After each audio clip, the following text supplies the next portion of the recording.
Yeah,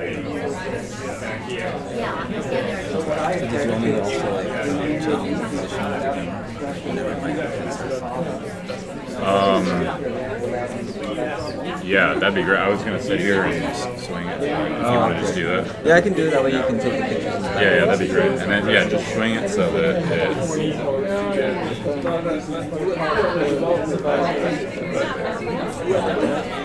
Just a little bit. It's live? Huh? It's live? Yeah. You're gonna hear chin.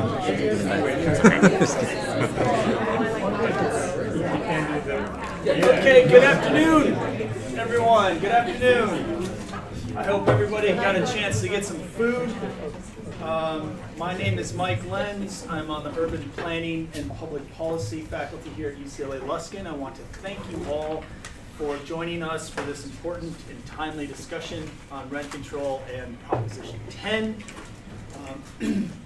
I also want to thank, in particular, a couple of research centers that I collaborate with on these events, and we couldn't do it without you. The Ziman Center for Real Estate, as well as the Lewis Center for Regional Policy Studies, which is here at UCLA Luskin.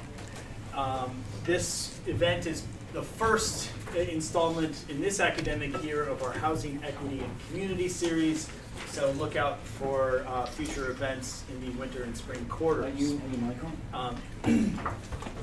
The issue of rent control looms very large at this particular moment, and in this particular state especially, as California's long-running housing crisis, I argue, has become a housing emergency.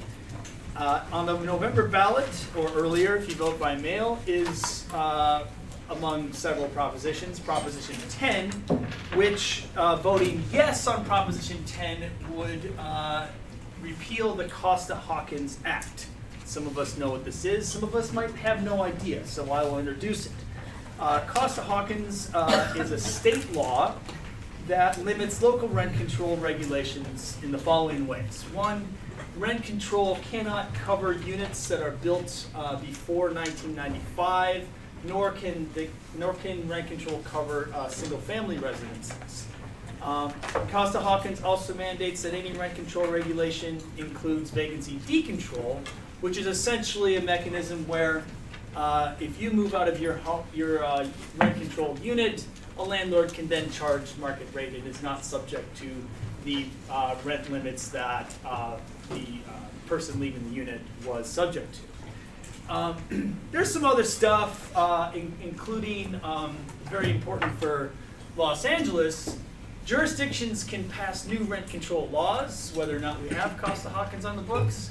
But jurisdictions that had rent control laws in 1995, when Costa-Hawkins was passed, have their rent control date backdated to 1970, to the date when their rent control was passed. So in Los Angeles, we have this window of time that goes back all the way to 1979, where any unit that was built after 1978 is not subject to rent control, essentially. And we can't change that without Costa-Hawkins if we wanted to. So those are the basic details of what one would be voting for or against with respect to Proposition 10. It is important to note, however, what Costa-Hawkins repeal would not do. Okay, if we voted to strike down Costa-Hawkins in November, we would not be modifying any rent control regulations in any jurisdiction, right? It would still be up to local jurisdictions to change their ordinances however they would see fit. Costa-Hawkins repeal only lifts state restrictions on what is possible, right? The vast majority of California jurisdictions do not have rent control, and Proposition 10 wouldn't change that. It would only change what is possible.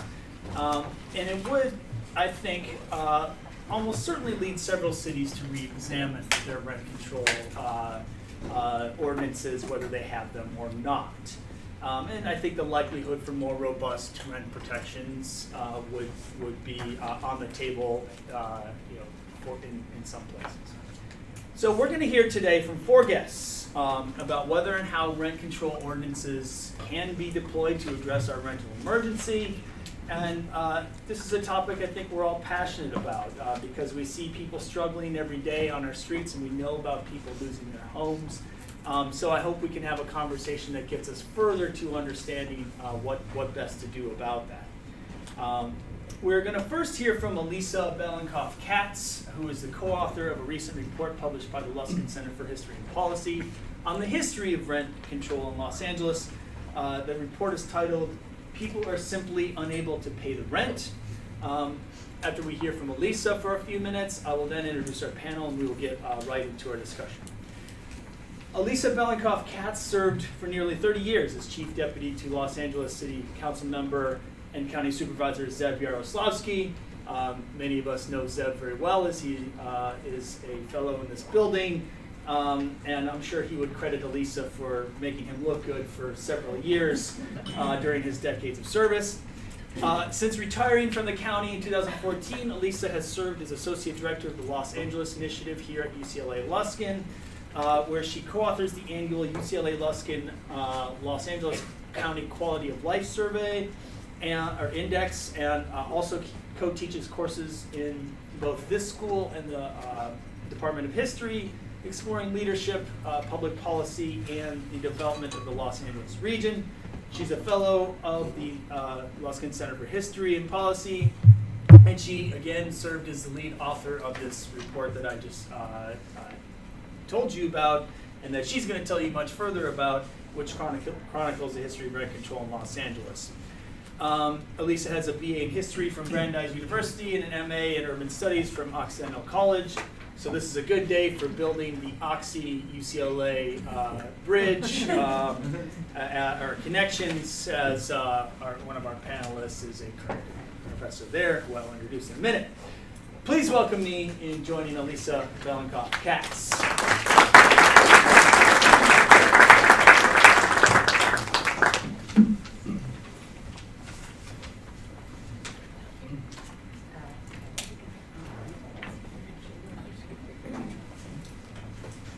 How's that?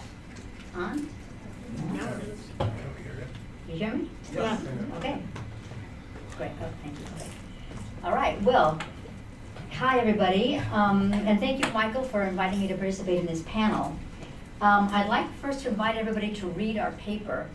It's called "People Are Simply Unable to Pay the Rent," and if you go to luskincenter.history.ucla.edu, you can download it there. And I'd also like to just recognize one of my collaborators on the paper, the program associate with the Luskin Center for History and Policy, Lindsay King. Thanks for being here today with us.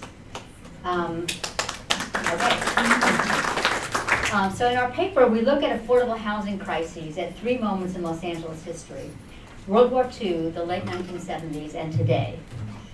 In World War II, Los Angeles was a major center for the defense industry. Tens of thousands of workers flooded into the city to fill shipbuilding and aircraft manufacturing jobs. In fact, the LA population grew by 20% between 1940 and 1945. At the same time, construction resources were being diverted away from home building and into the war effort. So with this sharp increase in population and reduced home building, LA suffered an acute housing shortage, which of course was an incentive for rent gouging. So soon after the country entered the war, the government established price ceilings on essential commodities and residential rents in war production areas like Los Angeles. Rents were frozen at their March 1, 1942 level, and evictions were generally prohibited if tenants paid their rent. The system was enforced by a federal bureaucracy, but it was bolstered by tenants who knew their rights and by landlords who accepted it because it was part of the war effort. The government also put forward a very substantial public information campaign to make sure renters knew their rights. And let's see. So this was a poster that was put out by the government with Uncle Sam saying rent control protects you, to make sure that tenants knew their rights and participated in protecting their conditions of living. But when the war ended, so did the constitutional justification for rent and price controls.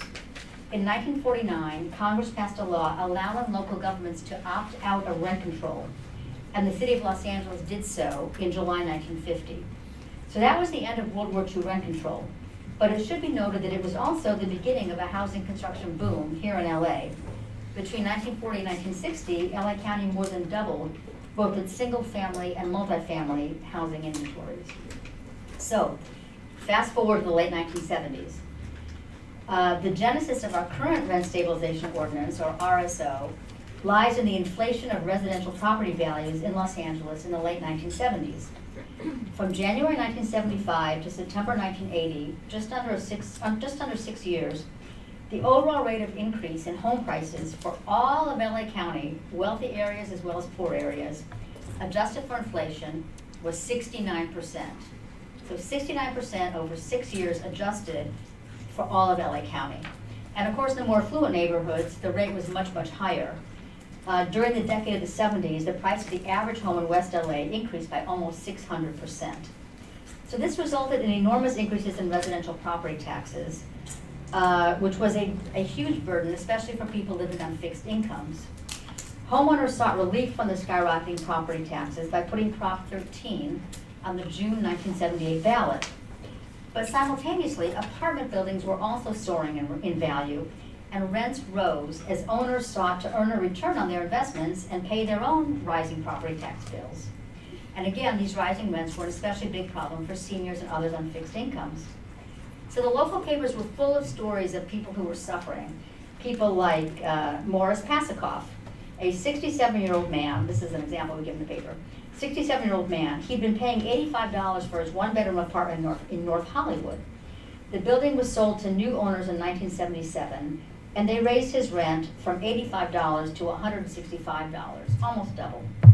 So a renters' rights movement cropped up around the state, organizing rent strikes and agitating for legislation to control rent increases. And, oh, you know, how do I go back? How do I go back to my, I want to open up a new thing. This little guy? This guy? What do I do? Sorry. Don't ask me. 1978 March. Okay, yeah. So this is a 1978 march on Los Angeles City Hall for rent control.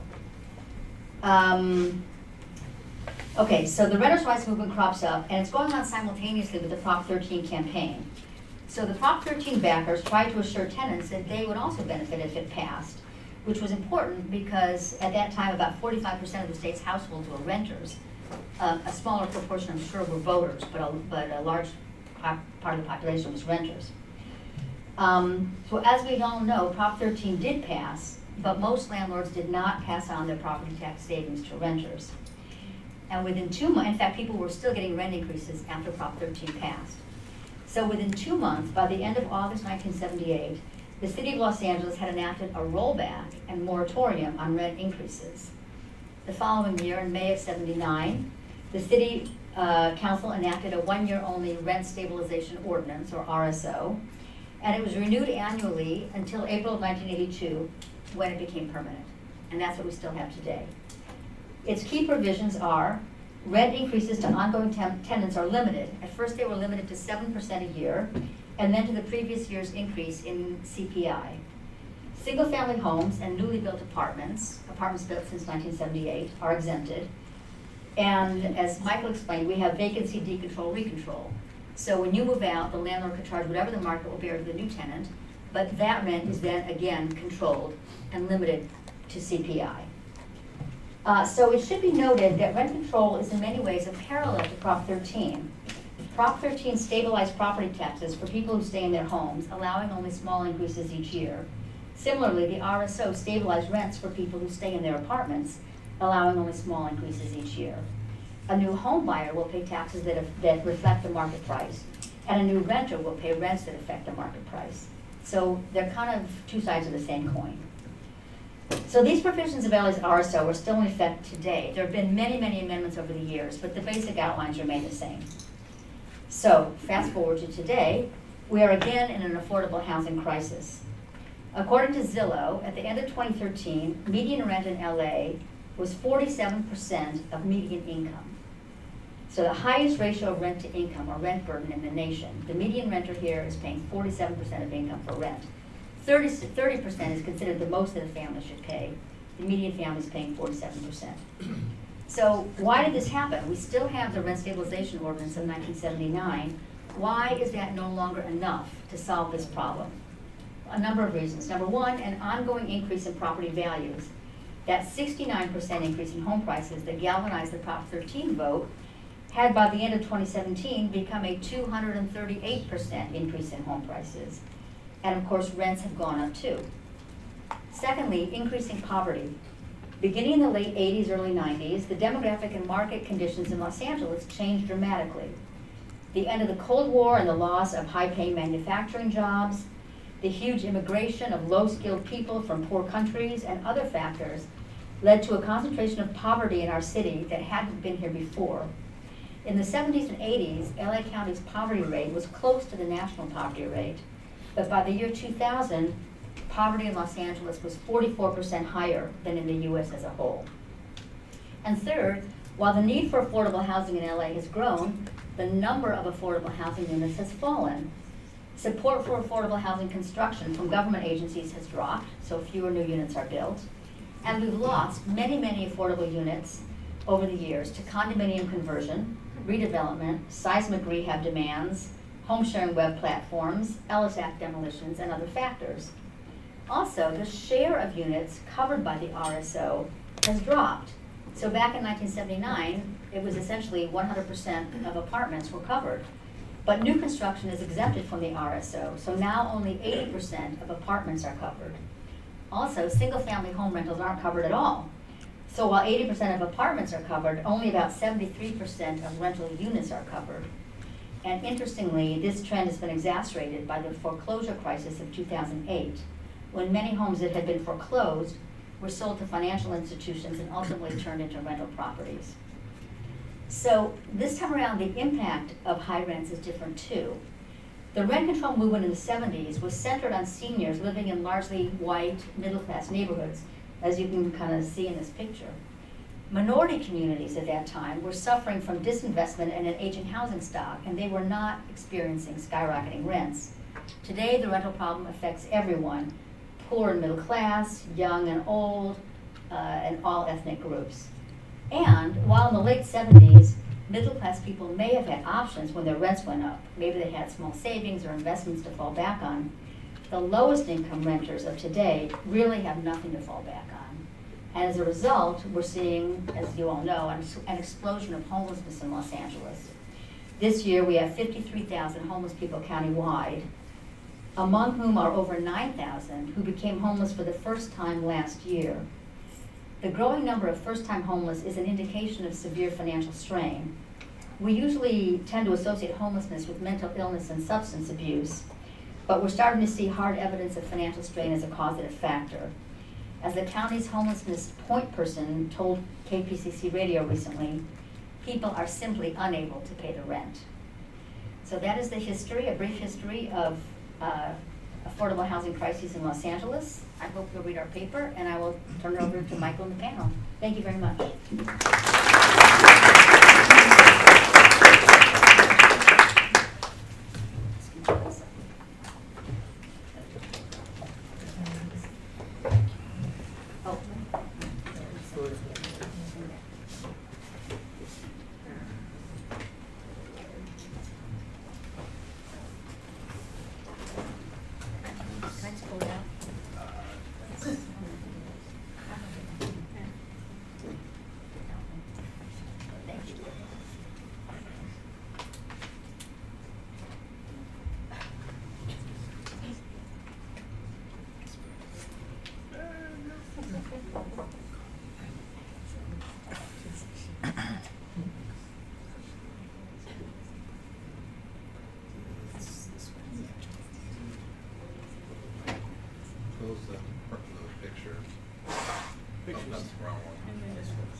Technology just slows you down.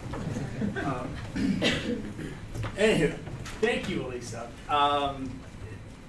I am struck. It's, I think a lot of times when we hear it, we get historical context on an important issue like this, and that context is very, very important here. I think it's, both the more things change, the more they say the same type of thought. I mean, the problem, people talk about a housing crisis in California and in Los Angeles in particular. The problem of expensive housing and of low-income people and less low-income people not being able to afford it is nothing new here, but there's been a lot of change, as Alisa in this report emphasizes, in public support, public opinion, government support for measures such as rent control. And so the politics have changed, I think, quite a lot over the decades, but the problem is not much different. Now let's get into whether rent control expansion or solutions are the way to go and how they would be the way to go. So I invite my panel to come on up. I'll eat up this orange chair, but if you want to take the next three however you wish, I invite you to do that. So you've already met your moderator. That's me. I'm all you got. I apologize, nothing more exciting than that. But we have three great panelists, and I will start with Peter, who is directly to my right or Probably left, not. as you see. Peter Dreier is the Dr. E.P. Clapp Distinguished Professor of Politics and founding chair of the Urban Environmental Policy Department at Occidental College. He joined Occidental in January 1993 after serving for 9 years as senior policy advisor to Boston Mayor Ray Flynn, where he was responsible for the city's housing policy and programs. He's the author or co-author of 4 books, including Place Matters, Metropolitics for the 21st Century, and The Next Los Angeles, The Struggle for a Livable City. He serves on the board of the Los Angeles Alliance for a New Economy, LANE, and on the LA Revenue Commission appointed by Mayor Eric Garcetti. Please join me in welcoming Peter Dreier. Going down the line, Becky Dennison has been the executive director of Venice Community Housing since January 2016 and has more than 20 years of experience in affordable housing, organizational development, and community organizing. Prior to joining VCH, Becky was the co-executive director of the Los Angeles Community Action Network, we know as LA CAN, for 14 years, where she worked alongside low-income and homeless leaders in downtown and South Los Angeles to promote social and racial justice and equity. Please join me in welcoming Becky. And finally, we have Jerard Wright, who is the policy manager for the Los Angeles County Business Federation, or BizFed. Educated as an architect, Jerard has an abiding passion for transportation and housing, I believe, too, because everybody loves housing. And he is a transportation policy analyst and activist who has tracked issues at LA Metro for many years. He's worked with the LA chapter of the Sierra Club and is previously a member of Metro's West Side Central Service Council and Citizens Advisory Council, as well as past co-chair of the Green LA Transportation Working Group. Prior to joining the Business Federation, Jerard worked with Move LA. Jerard graduated from the Illinois Institute of Technology with a BA in architecture. So please join me in welcoming Jerard.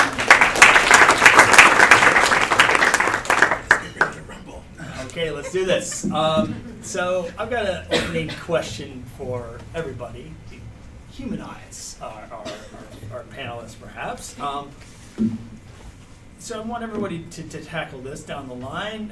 What is your housing origin story, if you will? Why are you passionate about this issue, and what do you try to do about it? Start with me? Yeah. I grew up in a city in New Jersey where there was a lot of segregation. Because I had a lot of African American friends, I used to go visit their public housing developments, their single-family homes, their apartments. I saw there was a huge difference in the way my friends and I lived and the way that they lived. I also had a lot of friends who were white working class people who I played baseball with who were also living in what today we call slums. And so when I was in high school, I got involved with what was then called the fair housing movement to try to open up the neighborhoods to integrate the neighborhoods racially, but also economically. And then after World War II, when my father came back from the war, and 15 years later, my parents bought a house. They tried to buy a house in some neighborhood, and they couldn't because there was a restrictive covenant that said no Jews could live in this house. So my origin story is that it's been sort of something I've been concerned about and experienced for most of my life, and as somebody who cares about social justice, as both a scholar and a policy advocate, that's, rent control is something I've been working on since I was in college. Thank you. Becky? I've also been really interested in this issue probably my entire life. I'm born and raised in Minneapolis, but I actually think I learned the most and became the most passionate in being introduced to the Skid Row community in the very early 90s, probably 1991. And I think once you begin to experience Skid Row from the community's perspective, it is really the epicenter of what is wrong with our housing markets.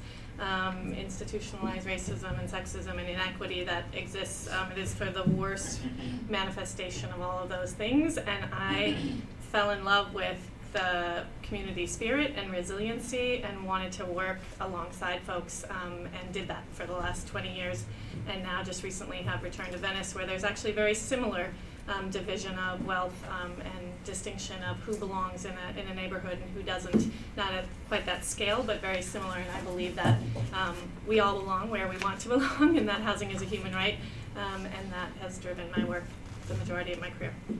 Thank you. Jerard?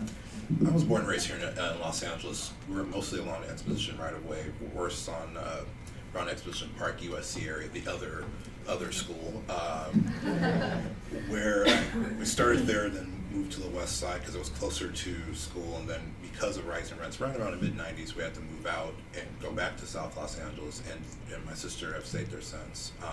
And I see it from a lens of not just mobility, but also just the opportunities that housing provides depending on where you live and depending on what you can encounter from how you get back and forth to work. And for some, especially millennials, the opportunity to build wealth, because that's really where it all starts. If you have your own property, you have your own home. I'm looking at it from this standpoint right now. I'm 37, and I live in Long Beach currently, and I'm looking at housing and looking at buying my own home. Even for someone, I'm working my butt off, doing what I have to do to make that happen. Housing is pretty unaffordable for me as a starter home, let alone someone just trying to pay rents. So there's an aspect of housing affordability from not just a rental perspective, but from a home buying perspective, because that's really what's important for someone like myself who's still paying student loans, still paying all the other. How many of you are raising and paying the student loans right now? I mean, you understand the struggle. So it's realizing where can I get in this middle class economy that we were told of, this American dream. How do we fit in? So that's my lens from where I'm sitting here, and for a policy manager as the LA County Business Federation, where I handle both transportation and land use, because there is synergy between the two. And I'll stop there. Thank you. So let me get into some details. Becky, what does a humane and evidence-based rent stabilization policy look like to you? What are some of its core elements? And I guess, what are we missing here in Los Angeles? Yeah, so Los Angeles does have some of the elements. So the biggest ones are limits on annual rent increases. And broadly, the tenant rights community believes those should be also tied to people's economic reality. So in Los Angeles, there is a 3% allowable rent increase no matter the economy. So in a lot of other cities, it's tied to the CPI or a percentage of the CPI, so that we have reasonable rent increases each year that reflect people's income increases to the extent that we can do that. just cause evictions, so that there have to be very specific and reasons for evictions that don't include you want to raise the rent or you want to flip a building. We do have strong just cause eviction in Los Angeles. The things that we're really missing and cannot add because of Costa-Hawkins is vacancy control. So that was mentioned. As people move out, rents can go all the way to market immediately, whether they're evicted or voluntarily move out, and even when they're illegally evicted, landlords get that benefit, and it's a huge incentive to push out long-time low-income renters at the expense of their long-term stability to meet the market need. We also miss covering single-family homes here in Los Angeles, and that's a big piece, growing part of the rental market, and actually the backers of Prop 10 are one of the biggest purchasers of single-family homes to rent in low-income neighborhoods primarily. And then the other piece that is important is being able to preserve existing units in the market. So right now, a lot of the way we preserve affordable housing is by nonprofit or affordable housing developers purchasing them. But for example, if a building is illegally vacated, or the Ellis Act is used to vacate a building, but then they don't go out of the rental market, we can no longer control those rents as people move back in. And that is a huge gap in terms of preserving long-term affordability and preserving housing, and penalizing folks for trying to get around the law. Thank you. Along the same lines, Jerard, what is the threat to the business community, to the extent that you can speak for such a large and diverse group, of a limited rent stabilization ordinance? So, I'm not talking about hard rent control, but RSOs that, peg increases to CPI have some of the, form and function of what Los Angeles does. Or, thinking about this differently, like what are some of the, well, you can answer it that way, right? Okay. What are the threats? Well, I'll start with the threat question. For our members, which are more than 175 trade organizations and business groups, from various backgrounds and platforms, most of it is based on the word limited, because we know from speak louder? Okay, I'll speak right here. Yeah, Actually, much you know better. We can do. I'm not going to touch that. Yeah, don't worry about it. But we can. Okay, we can I'll up just the do mic. it like this, because I can pronounce and enunciate. Here we go. Thank you. Okay, not a problem. Trying to make sure everyone can hear it. For our members, the word is limited, because we know from experience that limited becomes more broad, and that temporary becomes more permanent, and that's where the rub lies, because we've seen from experience, not just from the city, but other municipalities that enacted this policy and many other policies. It's not just rent control. There could be a temporary sales tax or a temporary thing to cover emergencies. It becomes permanent without much conversation, without much thought, without looking back, say, okay, does this work or not? So that's really the key word is limited, because we know it's not going to be, at least the business members don't believe it's going to be limited. It's not going to stay limited. It will be, they're going to add on and add on and add on until it becomes more onerous. So that's the biggest concern from a business community standpoint. So, that has more to, that, I want to follow up a little bit there, because that has more to do, I guess, with limits in terms of time, but, But there's also limits in terms of policy too. Okay. That's why I emphasize not just this, but other policies, because government has a way of, okay, let's do this temporarily. Okay, there's nothing wrong with doing it temporary or doing it on a limited basis, but come back, find what the reports are, find what the findings are before you make your next step. Most times that hasn't been the core case, or it's been to a point where they are not providing the thorough information that's needed to make that informed decision for that next step. So again, it's more on the limited basis and what information comes back, and to move forward this for a more permanent measure or something a little more robust per se. Those are concerns that our members have. Okay.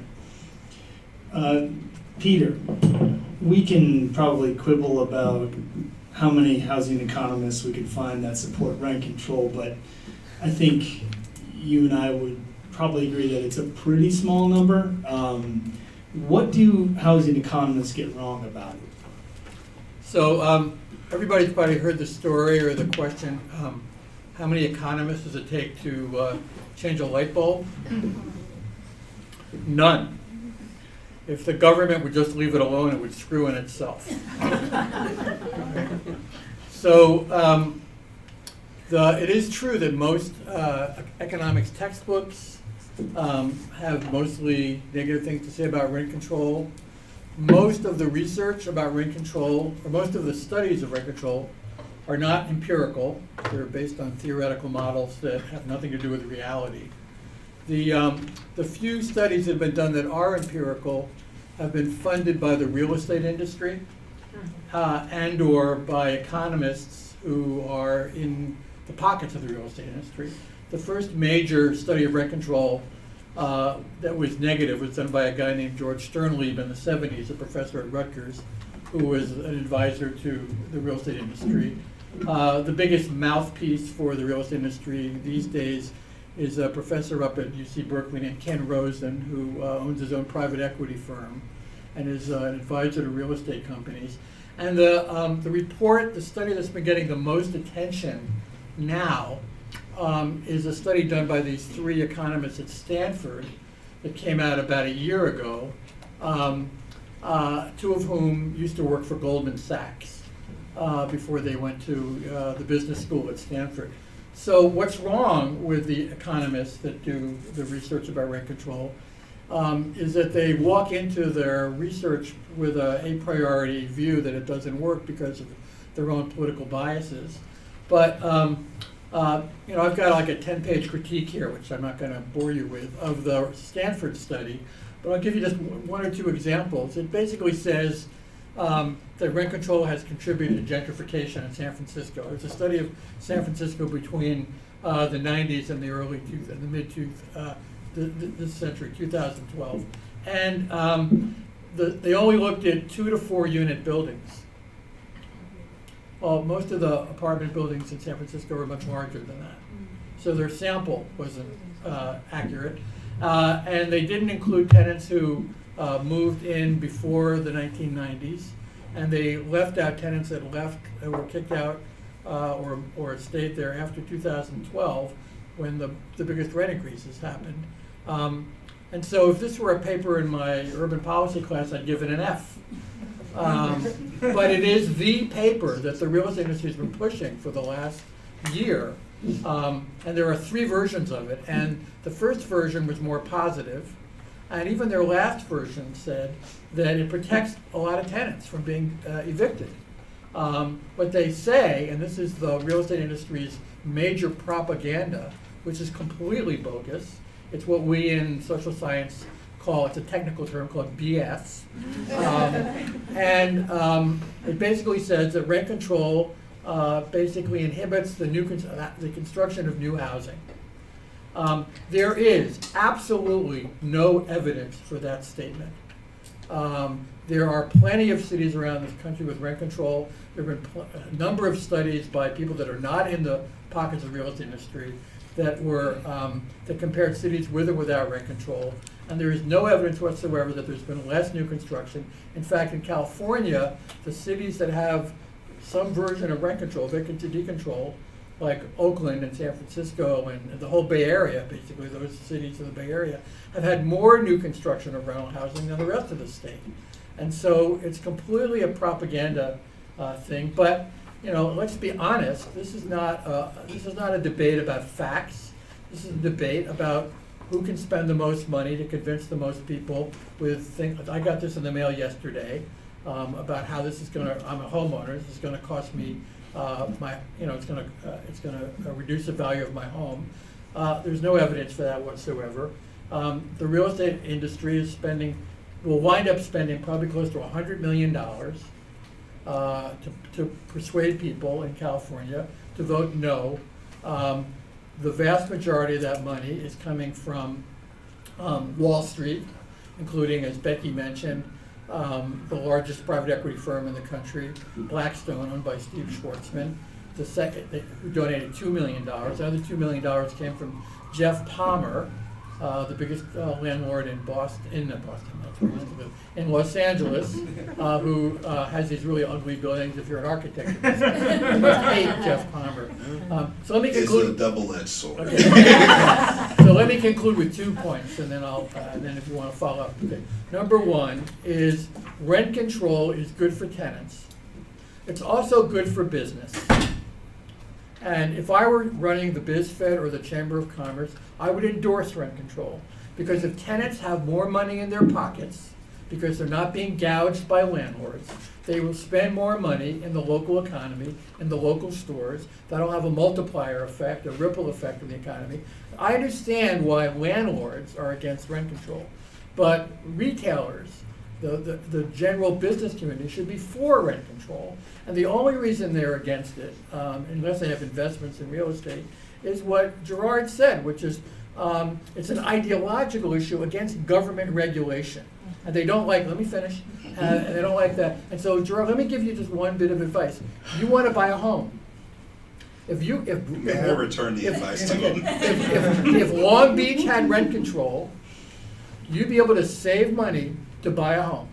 But because you're renting and the rents keep going up twice the pace of incomes in California the last 15 years, people don't have enough money to save to buy homes. So rent control would actually help more people buy homes.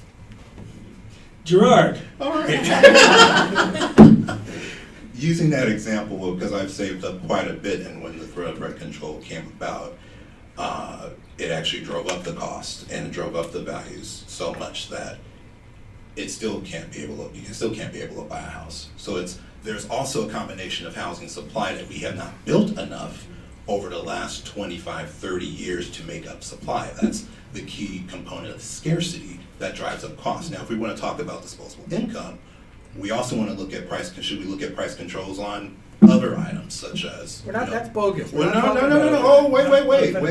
Let me finish. I'll let you finish. You have to let me finish, Okay, sir. go ahead. Thank you.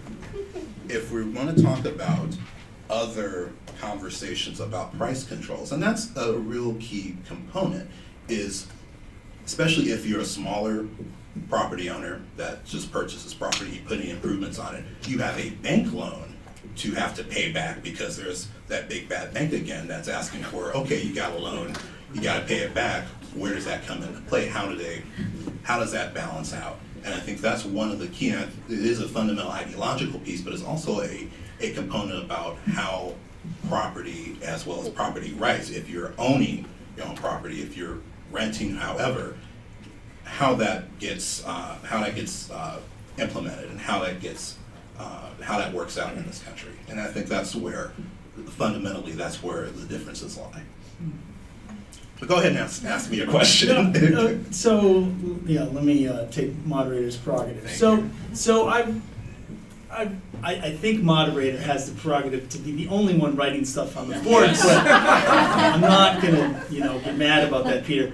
Read the study by Rebecca Diamond, Timothy McQuaid, I forget their third author, yourself. It's accessible, sort of. I mean, there's lots of jargon in there, but Franklin Franklin, Q-I-A-N. Q-I-A-N is the third author.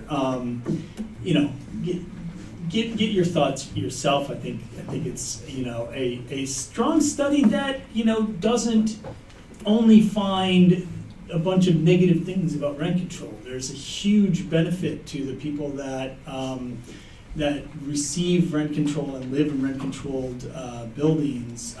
They just find that there's a large decrease in the rental stock, largely by people transitioning to condos.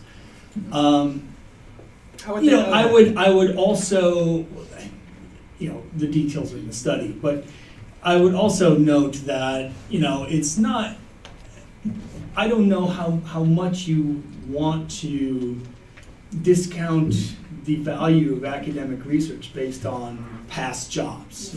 Urban planning, urban policy scholars have wonderful backgrounds in activism and organizing, and if we said if they find something positive in that would help people that they used to work for or work with, I don't know that we would be very comfortable with that. I mean, I wouldn't be very comfortable with people impugning my, credibility as a researcher based on stuff that I used to do.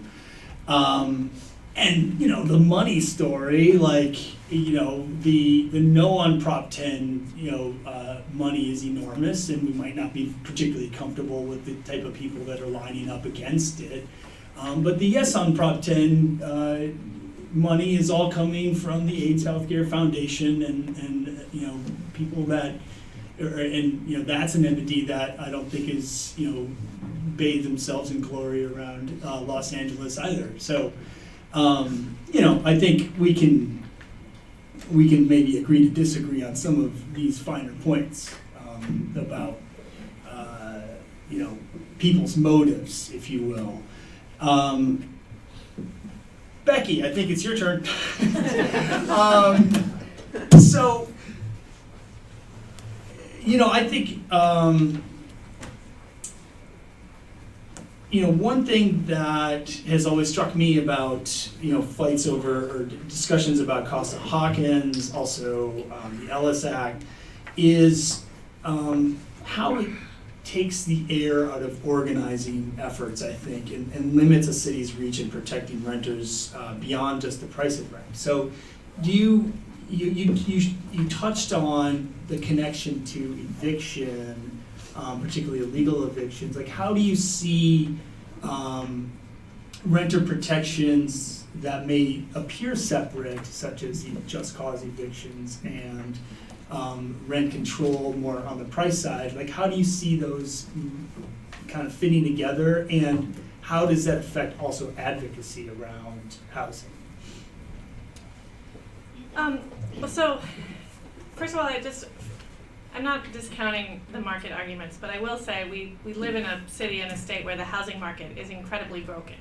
So it takes intervention to balance a market, and I don't think there's any evidence that shows that landlords or property owners are doing worse off than tenants. In fact, all of the evidence shows that tenants are doing far worse than landlords and property owners of any size. And so I think if we think about this as a people issue first and a market issue second, and that's the way that I look at it, and that's where tenant organizing comes in. And I think that these limits at the state level, particularly Costa-Hawkins and the Ellis Act, which were entirely landlord-driven, there's no compromise point in either law. Over years, decades, there's no way for cities and people who live in those cities to drive policy that responds to tenant needs, because they are so limiting and so strict. And so we're talking about small things around the edges, right, that would not actually have any market impact, but would have a huge people impact that you literally cannot implement because of this law.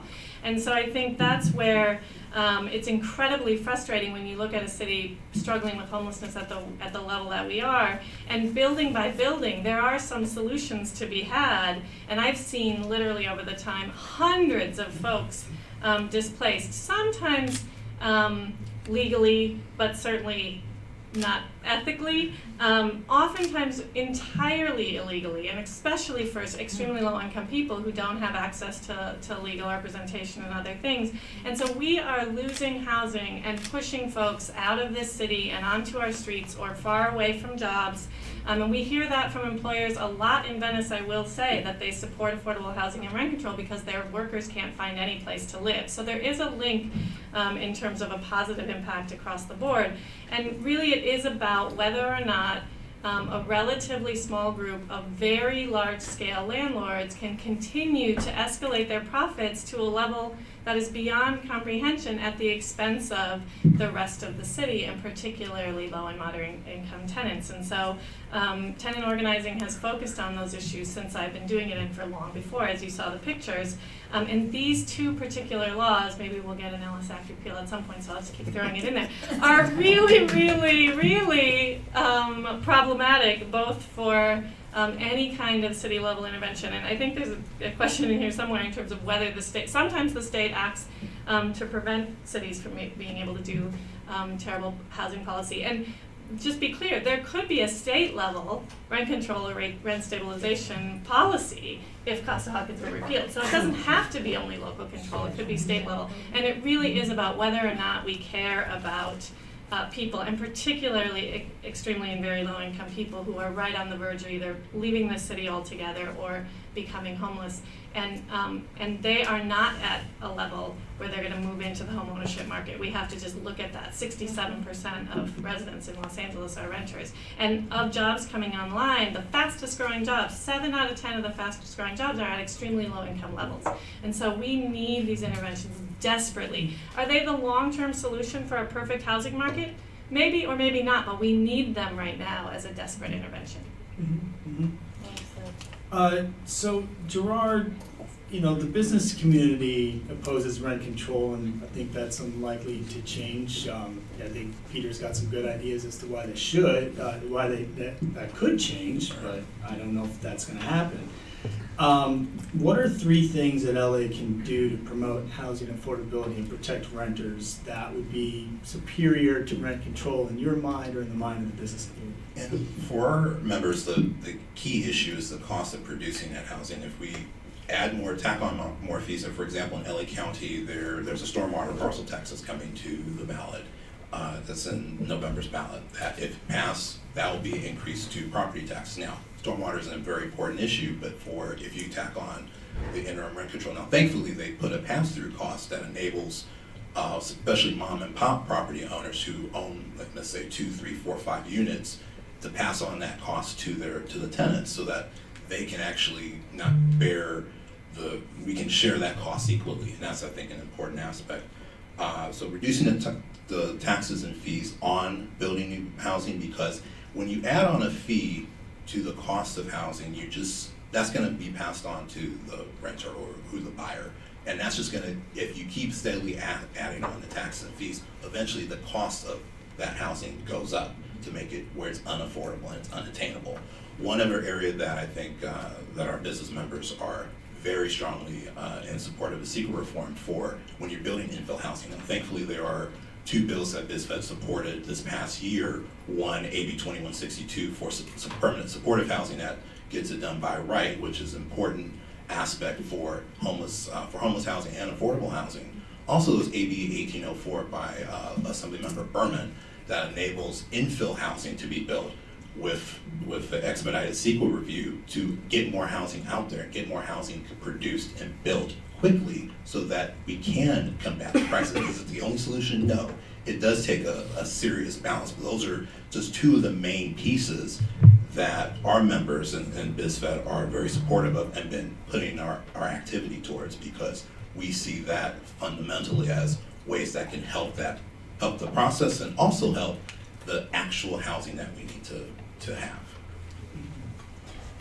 Peter, do you have anything to add to that, or We need to do 2 things. As Becky said, there are people suffering right now, and they need to be protected, and that needs to be continued, because there are always going to be people suffering from high rents.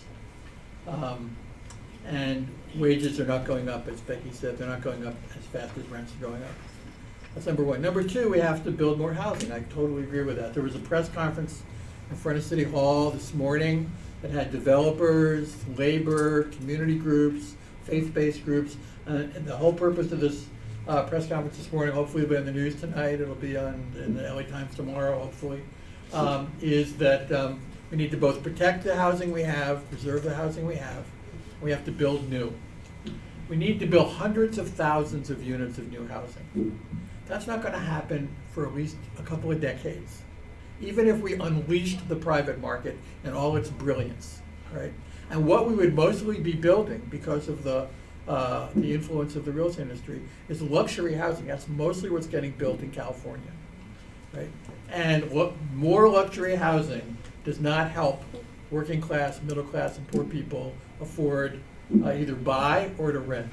I know there's a theory in housing economics called the filtering theory. It's kind of like trickle-down economics. It says if you build more luxury housing, it'll stabilize the market. But what we're seeing in Los Angeles is every time we build more luxury housing, rents trickle up, they don't trickle down. And so yes, we need to build more housing, we need to have a mix of housing. We need to build subsidized housing for the poor and subsidized housing for the middle class. That's what they do in most civilized countries, where public and subsidized housing is for the middle class as well as the poor. When I was the housing director in Boston, we built housing that had 1/3 low income, 1/3 middle class, 1/3 market. It was kind of a version of inclusionary zoning. The state provided some subsidies for the low income, and the market rents and the market prices helped to subsidize the middle class tenants. And people said, the developers said at first, you'll never get wealthier people to live in a building that has 1/3 low income units. But we opened up the market for these units, and the lines for the luxury units were around the corner because they were well designed, they were close to public transportation, they were near jobs. We can do this, but we have to have the political will to do it. And the argument that somehow rent control is in the way of that is complete BS. The major problem why we're not building enough housing is because of restrictive zoning, mostly in suburban areas, who want to protect themselves from having working class and middle class and poor people living in their communities. When I lived in Massachusetts, the state passed a law that was called the anti-snob zoning law. And it basically, when Michael Dukakis was the governor, so it was a long time ago, and it basically said Friend that of UCLA. Mike's a wonderful person and should have been the president. If you go to Massachusetts, you'll see that there are a lot of suburbs in Massachusetts that have more affordable housing. New Jersey has a version of that with a decision that was made by the Supreme Court that required suburbs to have affordable housing. They kind of messed it up when Chris Christie was the governor, but for about 2 decades it had a very positive impact. So the argument that rent control is going to somehow get in the way of building more housing, either luxury housing or affordable housing, is totally bogus. And the arguments that the real estate industry is using with its $100 million of propaganda. Think about this. Think about what's happening. The real estate industry, the landlords in California, are taking the tenants' rents. And instead of putting those rents into maintenance and repair, they're putting it into campaign contributions to convince the public to vote against Prop 10. Right? So the landlords are not paying a lot. Some of the Wall Street equity firms are doing it, but the landlords aren't the people paying for these ads. Ironically, it's the tenants paying for these ads with their rent money going into instead of into their buildings, going into the propaganda we see every night on television. So, I I'll let guess the moderator moderate. getting to the question of costs in development and where rent control might fit into that, or allowing, or might get in the way of development. Becky, you're a housing developer of sorts, yes? I'm not.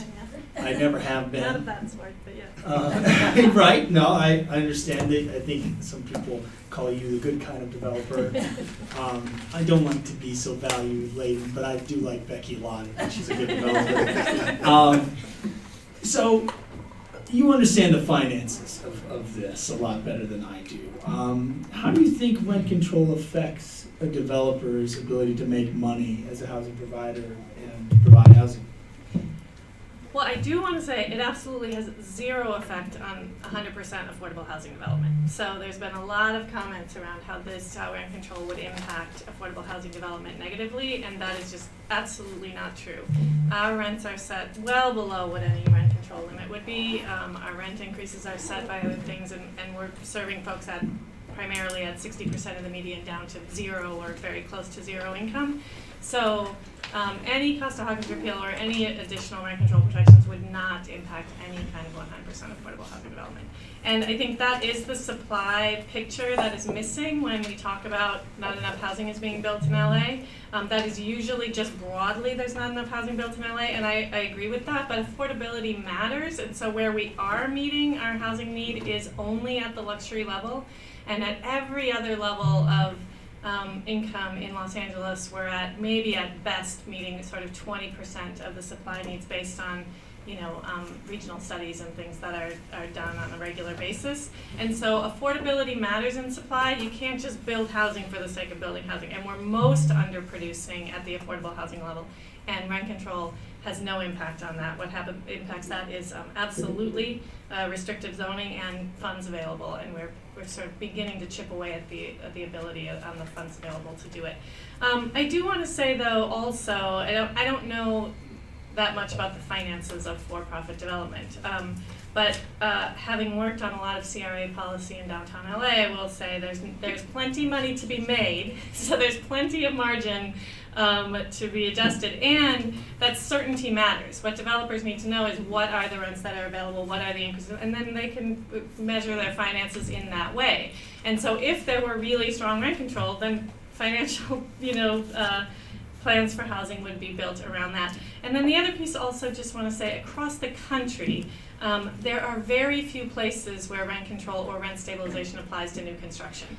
And I think that is about the balance of the impact of the market. And you could argue whether that's good or bad, but it just really doesn't exist, and it would be, I think, very hard to get put in place. So I don't think there's a very good argument that it would impact supply at all.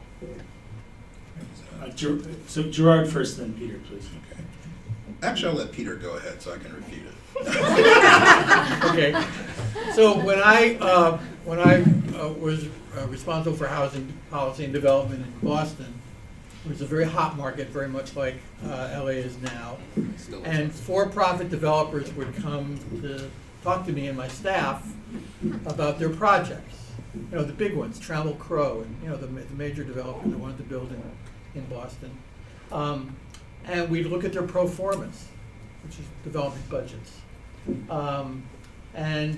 I learned very quickly that every developer has 3 pro formas. One they give to the public agency that has to approve their project. One they keep for themselves, and one they give to their accountant. And the ones that they give to the public agencies are usually ones that overestimate the costs, so that when we can force them to, they know there's going to be a negotiation. So that's how they begin, right? And so it's definitely the case that that some regulations cost money, as Jerard said. But think about this. If this were 1912, and the Triangle Fire had just happened in New York, right? Would you argue that we shouldn't require fire equipment and ladders and smoke detectors in factory buildings because it would cost factory owners a little more? When Ralph Nader first proposed seat belts in the 1960s to protect people from car crashes, the automobile industry uniformly lobbied Congress and said that'll kill the automobile industry. Every time people want to raise the minimum wage just a little bit, the Chamber of Commerce and your organization say this will kill Western civilization as we know it, right? And there is absolutely no evidence. Right now, Seattle is thriving, even though it passed a higher minimum wage a couple years ago. The business community and I've written a lot about this. I've done a lot of research about this. There is no gainsaying the fact that the business community for 100 years has been crying wolf about government regulations, and rent control is just another version of that. And as Becky said, since there are no regulations on new construction, and no city will pass regulations on new construction, right? You may think this is creeping socialism, but it's not going to creep that far, right? There is no reason to fear that rent control is going to be imposed on new construction. What it should do, and if Costa-Hawkins passes, it may do in some cities, is say that buildings that were built in 1978, 9, in the last 30 years or so, that have paid off their mortgages, that are simply, now maintaining, whose rents have gone way up, maybe they should be covered, right? But not new construction for like 20 years. That's what we will get if we have a repeal of Costa-Hawkins, and some cities, and probably not many, decide to either strengthen their current rent control laws or adopt new ones. Jerard? Okay, thank you very much. As I was waiting quite patiently. Within those regulations, there's also additional taxes and fees that we've been adding on to, so that's the only reason why luxury rentals, only thing that could pencil out is the simple economics on that component. And you can quibble with the math all you want to, but that's the reality of it. That's the unfortunate reality of it. Now, there's also an area where the Business Federation, we support Proposition 1, which provides some key funding to build said affordable units to do the very things that we need to have in this state, because we are in this crisis. So I just want to put that out there right now, because not all business organizations are the boogeyman. But we also, the reason why I think there has been this push-pull over the last few years, and I think that fundamentally too, is that's where we come to a middle ground that finds the right solutions. And I think even if they cry wolf, and it can be argued, the other side cries wolf too, it could be argued either way. But I think at the end of the day, we need to, all of us, because we live in this environment, we live in this city, we live in, and we love this location called Los Angeles, despite the Dodgers losing right now, so. Well, don't say it. No, I'm gonna say I it. think cross- Oh, calm down, no. Exactly, we're just all coming together, we can galvanize around the Dodgers right now. But the most important piece is that you gotta have that push-pull, because that's the only way that's gonna effectively make the right changes that create good policy all around. Now, seatbelts was an example. There's other areas where, yeah, there was fire. There's other life safety, seismic issues that drives up the cost. But you have to have that push-pull in order to make the right policy. And I think that's what this whole panel is about, figuring out how do we solve that issue? How do we solve that problem? It could be from one barrel, it could be from another barrel, but we're also sharing ideas here. Mm-hmm. I think that's the most important piece. But as I was saying, we have Prop 1 that we support, and just also just realizing the regulations that are in place now. Some are very good, some are just onerous. That does nothing to help produce housing, it just creates more bureaucracy. And those are the pieces that we need to whittle away, and I think we can all share in that endeavor to make that happen. It's just figuring out what they are and having that conversation. So I'll reclaim my time back to the moderator. Thank you, Jerard. I want to open it up to the audience. Peter, do you before we get there, you're talking a lot about Boston here. Where are you at? Are you Boston or LA? I mean, on the phone the other day, he was all about the Dodgers, but that was before the World Series. No, I'm totally I've lived here for 25 years. I'm totally a Dodger fan. Okay. Okay, wait. Why did the Dodgers lose yesterday? And why are they likely to lose tonight? Because they crossed the picket line in Boston. There's a strike at the Marriott hotels in Boston. The Dodgers were staying in the Ritz-Carlton, and they're union members. They're members of the Major League Baseball Players Association. And it's not their fault, it's their team's fault, but they got off the plane, they took a bus into downtown Boston, they arrived at the hotel, and there are people picketing outside. And what is Clayton Kershaw and the other, what are they going to do? Say, sleep on the street? That might actually be good for becoming more sympathetic to the homeless, but it's not going to help them. So it's the team's fault for doing that. And if it goes to Game 6 and 7, they'll be back in Boston next week, and there should be a big protest. People should write letters to Magic Johnson and to Billie Jean King, both owners of the Dodgers, to say that when the Dodgers, if they are lucky enough, and then I hope they win, if they go back to Boston for Game 6 and 7. They should stay in a union hotel that's not on strike. Baseball owners are always sympathetic to you. All right, we're going from baseball to questions. Second row here. Thank you. This panel is great. All three of you have said something to help influence my vote. So I'm How are you going to vote? Answer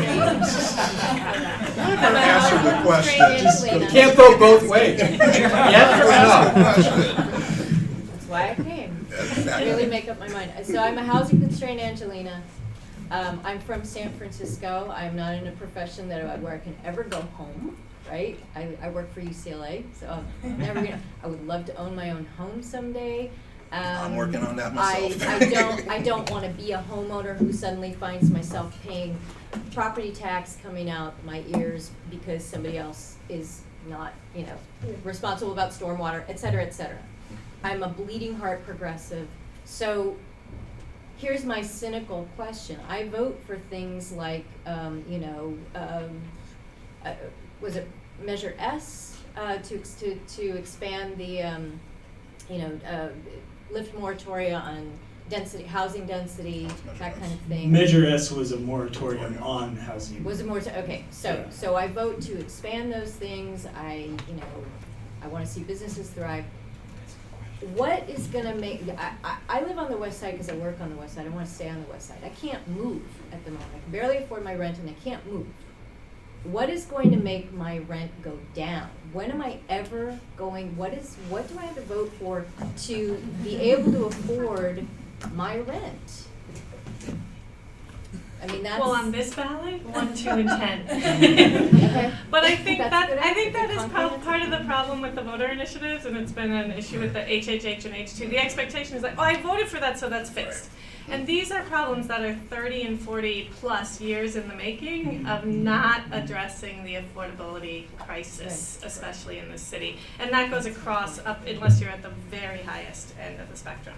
So there isn't a one vote. You vote to produce affordable housing, you vote to preserve affordable housing, you vote to upzone and produce overall in an equitable way that prevents displacement.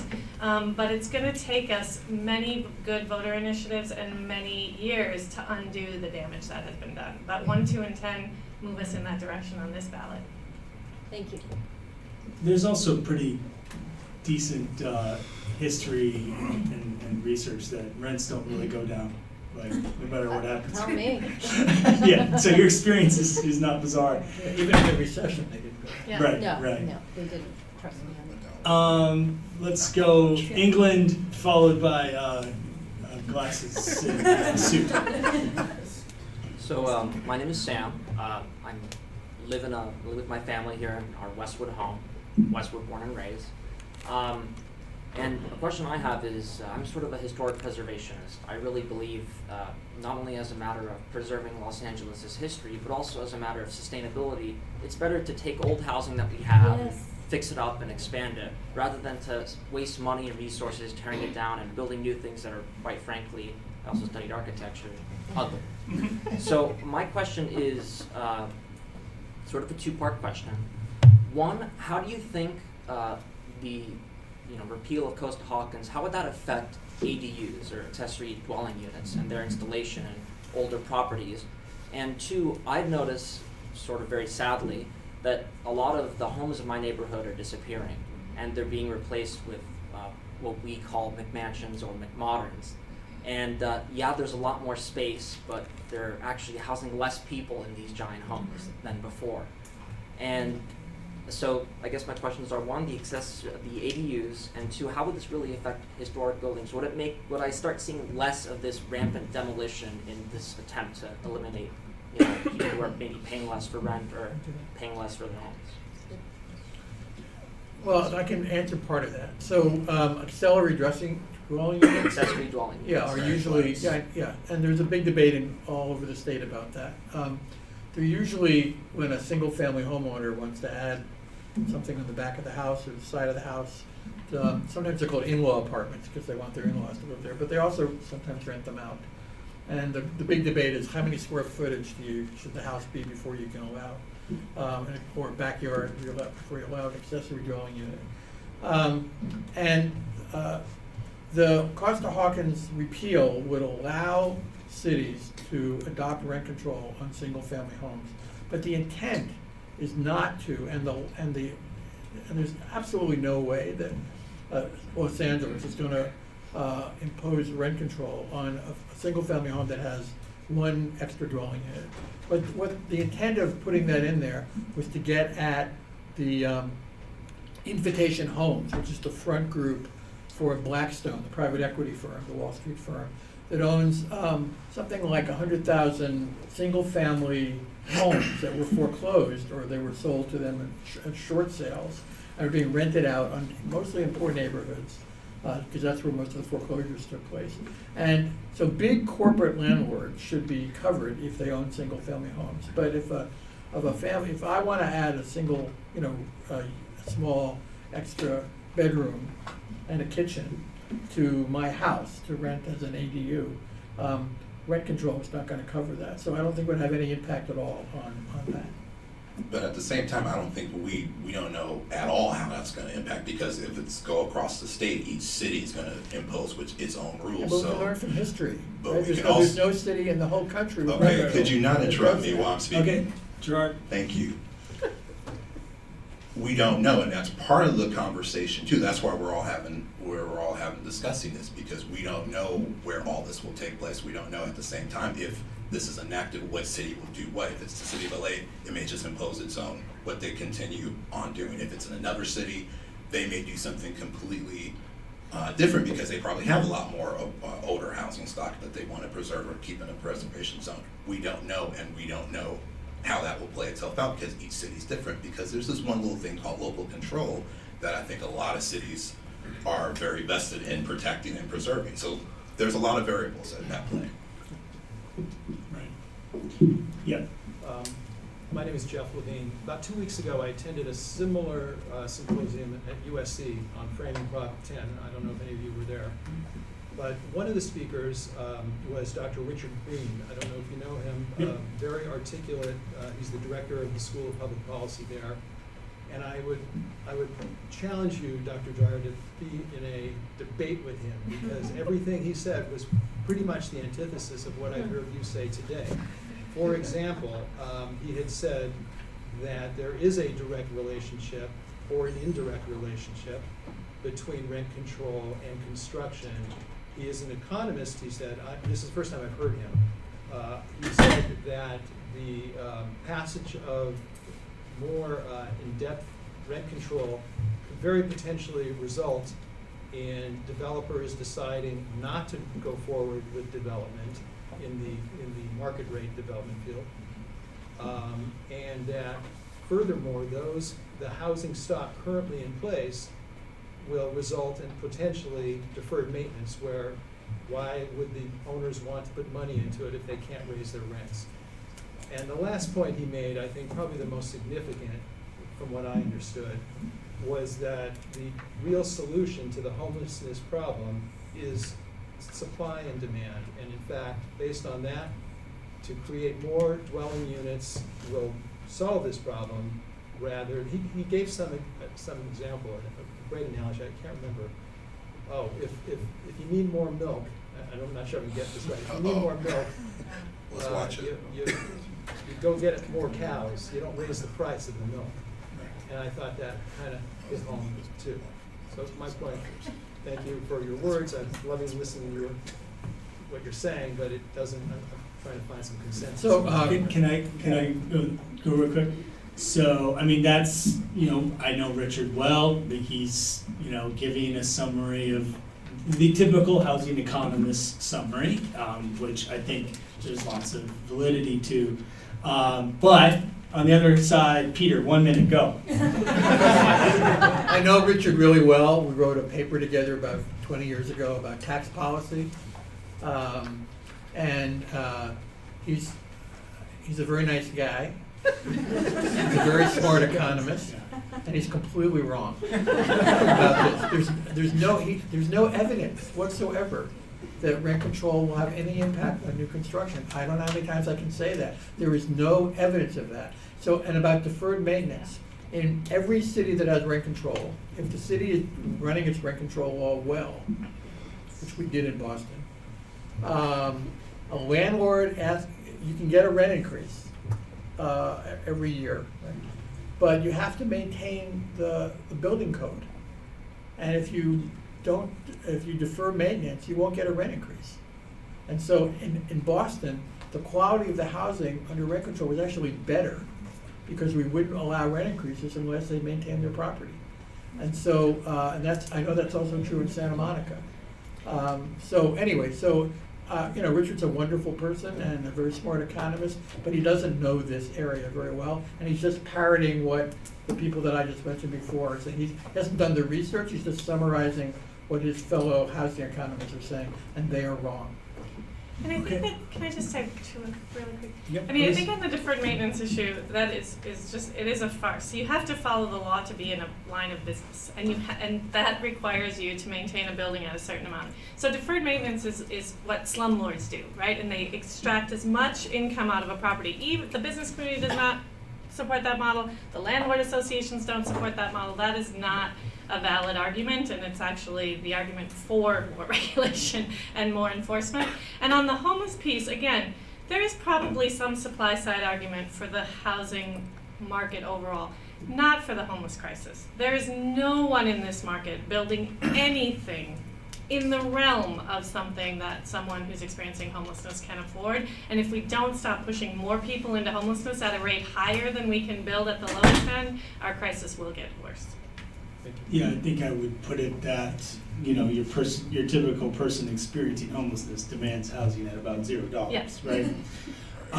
So I think, did you have a question? I had a question. I'm curious if someone could speak to the history of why single-family homes were typically been exempted from. Can you speak a little? Oh, yeah, I'm curious why single-family homes have typically been exempted from rent control, and just speak to kind of the history of how that has ended up the way it is. It's political.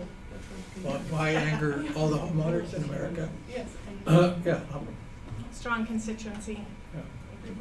Strong considered vote, and also it's kind of the same area with SB 827 that happened in this past piece, where there was a lot of concerns from single-family homeowners, but also from other advocates who, you know, fear the threat of that change, of needing to build up the housing supply. So that's, I think, all areas that that need to come to the table and figure out how to address this issue in a manner that that lifts all boats, and also moves our economy, takes care of the things that we need to do to help our economy and help our state, because we can have all the glorious weather, no one can afford a place to live, they can't get to work because we're stuck in gridlock traffic and all this other stuff. It's just not going to work. So that's our viewpoint of it.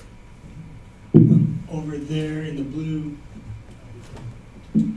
Thanks. I just had a quick comment about the deferred maintenance. I work for the city of West Hollywood, and one of the things we also do is if a landlord's not providing the housing services or not providing the maintenance, a tenant can apply and get their rent reduced. So that's another incentive to make sure all the maintenance is kept up. But I just want to make sure my understanding about Prop 10 is that it's not a debate about rent control per se. It's an issue about where that debate should be held. Sure. So, yep. So right now, like cities like Bakersfield, who don't have these problems, are dictating to Los Angeles what we can and can't do. And so I guess I'm not understanding why it's a problem for the residents of the city of Los Angeles to be able to decide for themselves, when we face these issues every day, how we should best address the affordable housing crisis. It's a really good point, but it's the no side that's turned this into a debate about rent control, not local control. They're trying to demonize rent control and say that as a homeowner, my property values will go down, and it'll make what they say in their propaganda here is it'll make the housing crisis worse. And so you're absolutely right. This is a question of whether cities should have the ability to craft their own housing policy. On the other hand, you know, if cities are allowing racial or gender discrimination, sometimes you need state law, you know, voting rights laws in the South wouldn't have happened if it wasn't for the federal government telling the states that they couldn't discriminate against people on the basis of color. So it's, you know, that the idea of federalism and local and state relations is complicated, but rent control has always been a local matter, and the Costa-Hawkins Act of 1995 undermined that, and now we're trying to bring it back, and the real estate industry and the Wall Street private equity firms Jerard are saying no. Agreeing with the point that it's a balancing act that needs to take place, but the other component to it too is the very essence of how we had the signatures, but it's taken away a lot of the voice that's also needed in the conversation. That originally was a bill, AB 1506, that took place in the legislature that had that conversation, and now this is trying to reenact it, but at the same time, it's taking away a lot of the very conversation that local cities need to have to their legislators, to their elected bodies, to their representatives to really further flesh out that conversation. So that's another area that Prop 10 is very dangerous in, is that it's taking that right away. So it's a balancing act that we need to look at this very cohesively with all pieces at the table and find out what's the right solution to it. Yes. Since 1978, when we enacted rent control, a new building has not been covered by rent control, under the premises that developers would take care of the problem with the trickle-down economics. It hasn't seemed to work. I think the evidence is in. Why hasn't it worked? So I'll ask that question. I'll do my best to do it, and I think we can go from there. There's also the other end of the spectrum, and that's going to housing supply, because you have, on the one hand, you have the policy in place that enacts it, and you also have more of the fees and taxes that just drives up the cost of that. You no longer have that affordability, and you no longer have a lot of the units in place. There's also NIMBYism, another aspect to the conversation why housing supply has gone down, is that we're not building enough units because there's that local control debate within homeowners, apartment dwellers, whoever, who live in their community, say, okay, not in my backyard. So we also have to be mindful of all those factors that play there. And it's not just one policy that's going to fit all. It's realizing there are variables that come to this component. I can think of at least locally, at least the threat. I think back in '88 was Proposition U. Some look at it as, oh, this is anti-density. It's like, no, it's actually not only on the commercial level, but they perceive it to go beyond that, and that also creates that uncertainty. It also creates the reduction of supply. That wasn't Zev's point. Zev's point was, okay, we don't want all these towering office towers in areas that we don't have enough traffic demand for, but it gets morphed into something that it shouldn't really be. So that's just another example. Does that answer your question? No, but well, I mean, I think, the way I would it's summarize part of the that- answer. It's part of the answer, and that was kind of rude, but that's a whole other piece. There are a lot of tools you can use to make housing more affordable. LA and California haven't done a lot of that, and there are a lot of reasons why we have the particular housing crisis or emergency that we have. I don't see how the having the possibility of regulating rent has stopped or helped production of rental units. Yeah, and I think that's the core argument that's right to the essence of the argument that we're having, and I mean. I think they have no influence whatsoever. The major, as I said before, the major restriction on new construction is restrictive zoning, mostly in the suburbs, but also in some cities. So when there's a demand for more dense zoning, so that single-family homes in suburbs don't have to be on an acre or half an acre, people rise up and say, we don't want those kinds of people in our community. That's why builders can't. The anti-snob zoning law in Massachusetts is actually called the developer's remedy.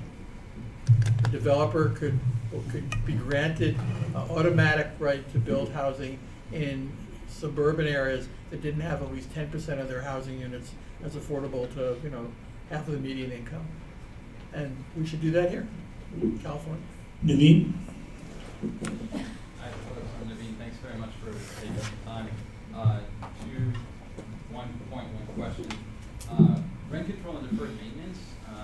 In San Francisco, I worked in affordable housing, and I saw folks who were staying in an apartment that they've been in for 20 years.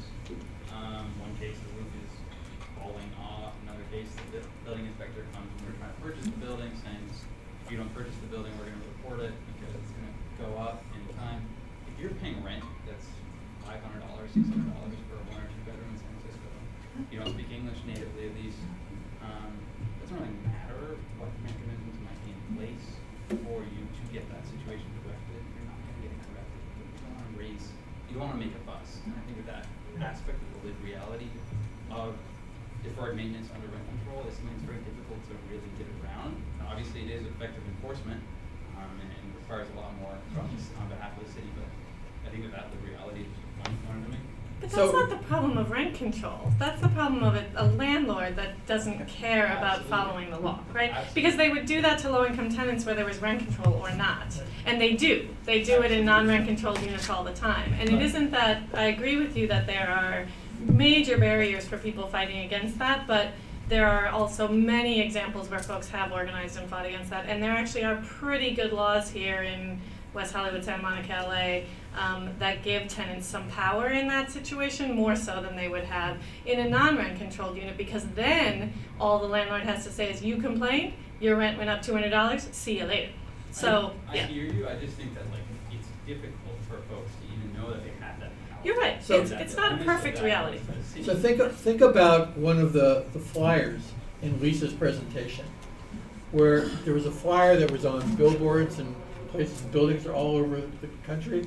It said, the President of the United States wants you to be protected from rent gouging, right? And these are your rights, right? I forget Rent what. control protects you. Yes, Yeah. and so think about it if there were on every bus in Los Angeles, if the Metro put buses that said, is your roof caving in? Do you have cockroaches in your house? Mayor Garcetti wants you to call this number, right? And it was in Spanish and Vietnamese and I mean, if people don't know their rights, then they're not going to be able to take advantage of them, and there will not be the kind of code enforcement that we need, right? It took an article in the LA Times 20 years ago by Hector Tobar, from, based on a report that was done called the Slum Housing Report, that pointed out that LA had a lot of slum housing, and the city increased the number of code enforcement officers.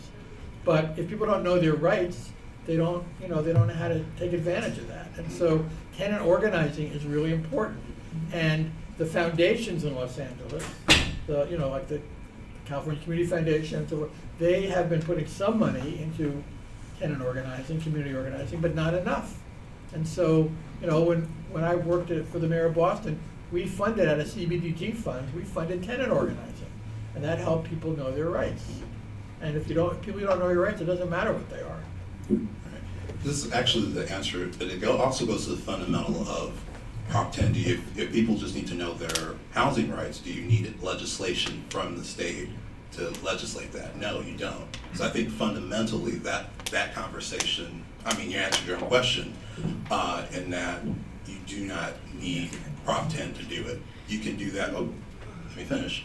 You do not need Prop 10 to do that. If it's about information of what tenant rights are and what they need, that can happen right this very second, So with or without Prop 10. So would the business Fed agree to donate $300,000 for ads on the Metro buses to encourage people to know their rights as tenants? Because you say that you agree with that. Okay. You don't need Prop 10, people to know their rights, but they don't know their rights. Would the Biz Fed help to fund a Know Your Rights? Actually, we have property owners, the small apartment owners that do that right now in our organization. That's not what I asked. No, but actually that goes to the core issue of information gathering. You don't need to spend $300,000 on ads to do it if your members and property owners know their information and they share that information with their tenants. Stop it, please. Okay. All right. It's like it's all about information. It's all about how do we get that information, how do we share it. Slumlords Go ahead. and- All right, we're not going to resolve But that, just- and but I do- Gerard but I can't do spend have- money here today. I'm not going down that line. I don't disagree with Gerard that we can do tenant education without Prop 10, but we don't have enough strength in the tenant rights across the state to do effective organizing unless we pass Prop 10, right? Otherwise, we put people at more risk in fighting for things if they don't have the appropriate rights to protect their housing for the long term. Yes, This reach is the out. last question. This is the last question. Last question. Thank No you pressure. Thank you guys all for coming. I have two very short questions. The first one is, the piece of me that leans towards expanding rent control is specifically helping those on the margin who could potentially fall out of housing into homelessness or really need that difference. One of the troubles that I have with it is that it's not targeted. That rent control isn't a sophisticated enough system to say only people who have, a certain income versus housing. It's just, depending on how long you've been in a place or the age of the building, it seems a little arbitrary. So I'd love to know, what we can do there. And the second piece is regarding like the Bakersfield coming to LA. Is that we've talked about like the need for zoning up, especially in the city of LA. But local agencies or local municipalities aren't interested in like, let's say the West Side and building these huge places by transportation centers. And I wonder about the politics difference of giving them, the local governments in LA, the authority to expand rent control, but also have incentives to limit the building up. So I'll answer the first half of your question. So Lisa's talk mentioned that that the median renter in California is paying 47% of their income for rent. Those aren't just poor people, right? Those are school teachers, nurses, social workers, computer programmers, janitors, garment workers, graduate students. Okay. So it's not. I mean, the most vulnerable people in the country and in the state are poor people and undocumented immigrants. But rent control does help middle class people to be able to pay the rent, and I don't see anything wrong with that. If you want to impose what you kind of suggested, which is a means test, right, where you can only be under rent control if you have a certain income, right? Think about what landlords would do. They won't rent to people that are above the mean, right? Because they know they'd be under rent control. So it's the same perverse incentive, and I'll end here, that vacancy decontrol has, right? Vacancy decontrol says that if a tenant leaves, you can raise the rent to the market. So what is the incentive? Long-term renters are vulnerable because of being forced out, and as Becky said earlier, landlords all over Los Angeles illegally harass tenants and kick them out and do all kinds of illegal things so they can raise the rents. And if you had a means test, they would take advantage of that as well. So I have no problem with having a rent control law that protects, and there have been some studies about this. Very few wealthy people live in rent control apartments, even in New York. There's always exceptions, right? Mia Farrow, the actress, lived in a rent control apartment, right? Okay, so if 0.000% of the people in rent control, 0.1%, I'm willing to live with that, quote, market inefficiency for the sake of the 99.9 people who need help and are being protected. Becky and Jerard, do you have final thoughts on that or anything else? I'm looking at the time, and I know you guys have a short time. I need to head out of here myself, so I have no other comments other than yes on one, yes on two. That's it. Thank you, Jerard. So I just want to get, I was making the point that that's the most at-risk folks are the people on the verge of homelessness, but people are also being pushed out of their neighborhoods, away from their jobs, out of the city altogether, and that goes across low into moderate income, even into upper moderate income. And so if we're looking at stabilizing a city, the human right to housing, rent control should apply across the board, and again, it usually doesn't benefit folks who don't need that benefit on some level. All right, I'm very mindful of the time. Thank you all for being here. Thank our panelists. Enjoy the Wednesday. Hey, Jim.